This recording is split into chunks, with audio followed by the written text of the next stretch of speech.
right, man, it's just not ending, okay? These are live pictures from Kilauea. This is a new eruption at the summit of that volcano. Here's a live look for all of you at home. Whatever you're doing, take a look at it. This is molten rock pumping out of this bad boy, and it's going in all directions. Residents are being warned. You got to get ready to leave with little or no notice. That's the quote. CNN national correspondent Scott McLean has the latest from Powhatan, and one of the problems for you in dealing with this is that people are still trying to live their lives. Tell us the story. It's hell on earth in a place that's heaven to so many.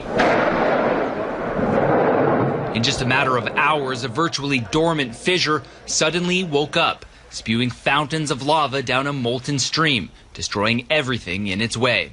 It's all a guessing game. Bruce Tickell owns 2 properties on this piece of paradise. He may soon have just one. We're ready to pretty much leave there in 10 minutes if we have to. And it's say goodbye to everything. It shows me the power of God, the power of our earth. Donna Mueller's home is just a few hundred yards from this molten sparkler, popping, groaning, and sometimes violently exploding. Oh, wow. See what I mean? At first, the constant earthquakes made it impossible to sleep. Because I couldn't stand it anymore. When this fissure opened up, it was impossible even to stay. You can see it blew out this window, glass all over. As the lava flow quickly approaches, her family has come to salvage her valuables and go. She's not taking much with her. There's not much. I can walk away. It's stuff. Just down the hill, Daryl Clinton is risking life and limb to protect 2 homes that belong to friends. A lot of sentimental value, a lot of good family times. As we spoke, his friend Mark was looking out for flying lava, and so were we.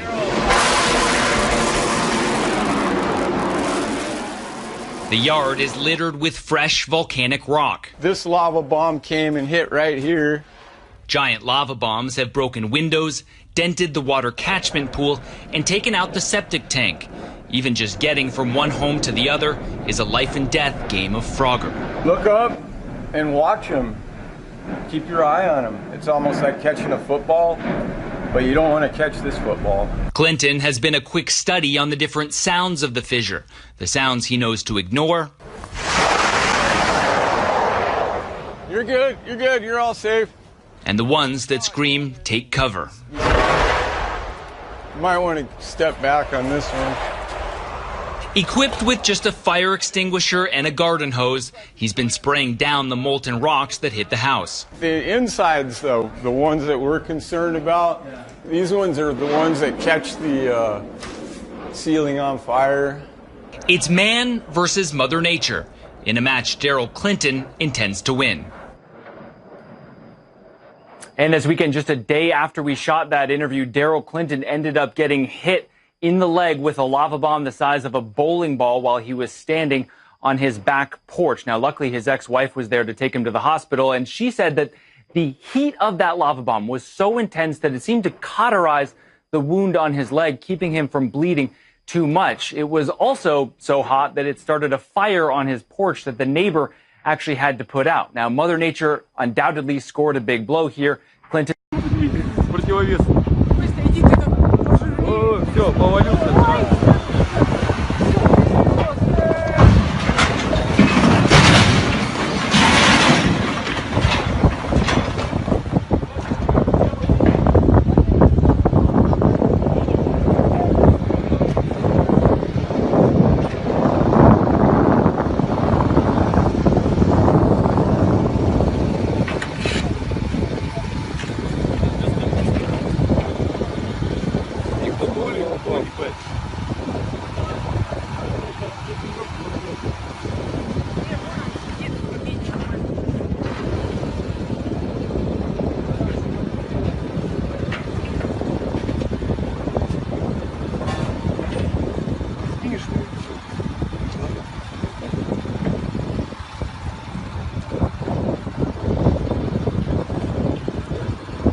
massive crack in the ground that's estimated to be up to 50 feet deep has opened up in Kenya seemingly overnight.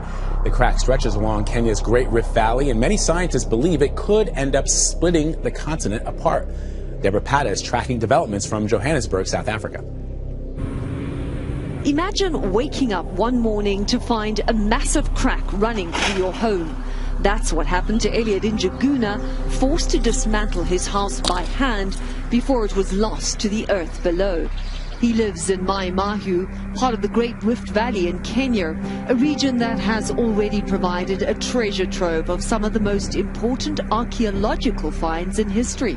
And this latest discovery is so significant, scientists predict it will be the fault line along which history is made once again as Africa splits into two continents. Although that won't happen for a very long time, says geologist Ben Andrews. Fortunately, this does not occur instantly, so we're many tens of millions of years away from having two continents. The crack in Kenya sits along the 3,700-mile-long East African rift. Geologists say that rift is growing larger as two tectonic plates move away from each other. As this movement continues over the next 50 million years, a large chunk of the continent will eventually split off, creating an island that will consist of parts of several African nations. Scientists, for the most part, agree that the continent is splitting in two, but there is debate over exactly how this most recent fracture was revealed. Andrews believes the Earth did not suddenly split in two, but that it formed over hundreds of thousands of years. It looks like it was probably something that already existed and had been filled with ash and other material, and then it was flushed out by recent rainfall.